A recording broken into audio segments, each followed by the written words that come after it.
हमारे चैनल में आपका स्वागत है। आज हम जानेंगे कि आखिरी हिमयुग कैसे खत्म हुआ। यह बहुत ही रोचक कहानी है।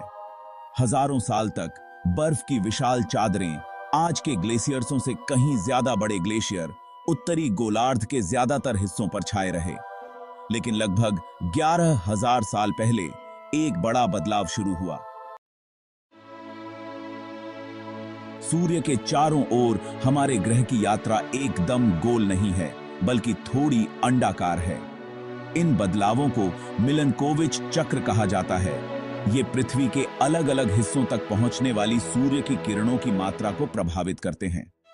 पिछले हिमयुग के दौरान इन साइकिल्सों की वजह से उत्तरी गोलार्ध में, खासकर गर्मियों के महीनों में, सूर्य की ऊर्जा कम पहुंचती थी।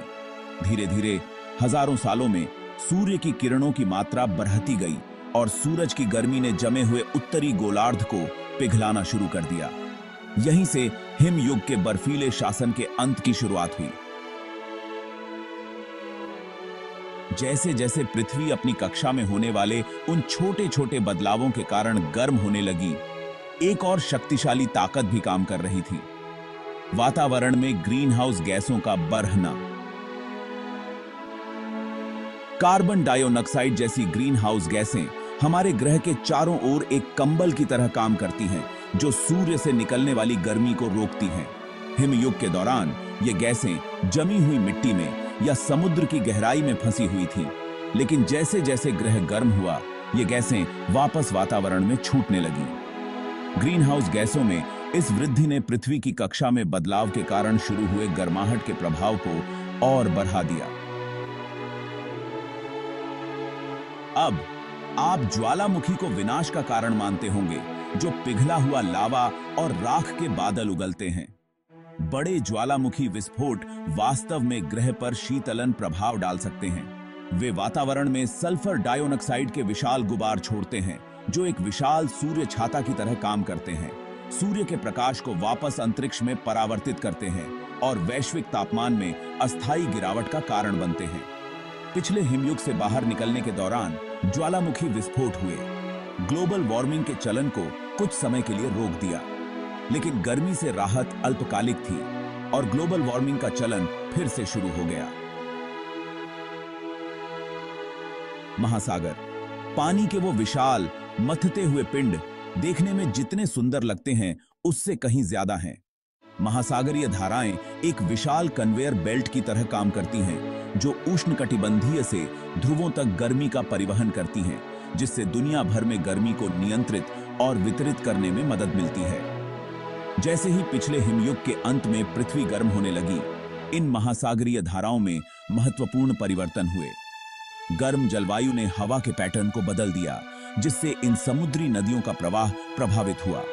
महासागरीय धाराओं में इन बदलावों ने शेष बर्फ की चादरों को पिघलाने में महत्वपूर्ण भूमिका निभाई, खासकर उत्तरी अटलांटिक में। बर्फ से ढके एकदम साफ सुथरे नजारे की कल्पना करें।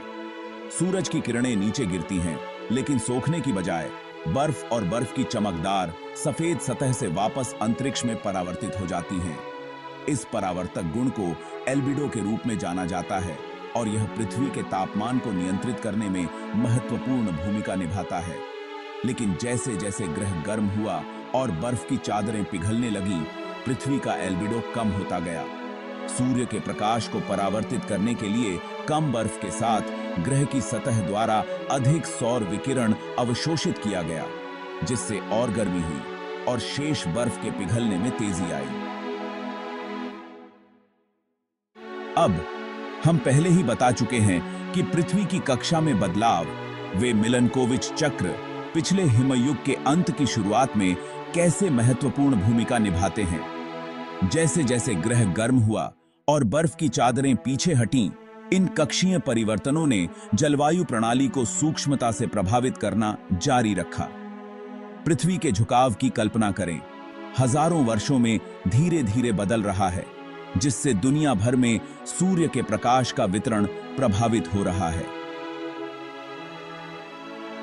विषुवों की पूर्वता की कल्पना करें, पृथ्वी की धुरी में धीमी गति से होने वाले कंपन की तरह, जो मौसमों के समय और तीव्रता को और प्रभावित करती है। ये कक्षीय बल एक निरंतर पृष्ठभूमि की तरह काम करते थे, जो ग्रह की जलवायु को प्रभावित करते थे। यहां तक कि अन्य कारक जैसे ग्रीन हाउस गैसें और महासागरीय धाराएं अपनी भूमिका निभाते थे। और ये है वो मुख्य कारण जिसने आखिरी हिमयुग का अंत किया। यह खगोलीय साइकिल्सों, वायुमंडलीय परिवर्तनों और समुद्री बदलावों का एक जटिल परस्पर क्रिया थी। सभी मिलकर हमारे ग्रह को बर्फीली दुनिया से गर्म अंतर हिमनद अवधि में बदलने के लिए काम कर रहे हैं, जिसका हम आज अनुभव करते हैं। देखने के लिए धन्यवाद और हम आपको अगले वीडियो में देखेंगे। कृपया इस तरह की और सामग्री के लिए लाइक करें, कमेंट करें और सब्सक्राइब करें।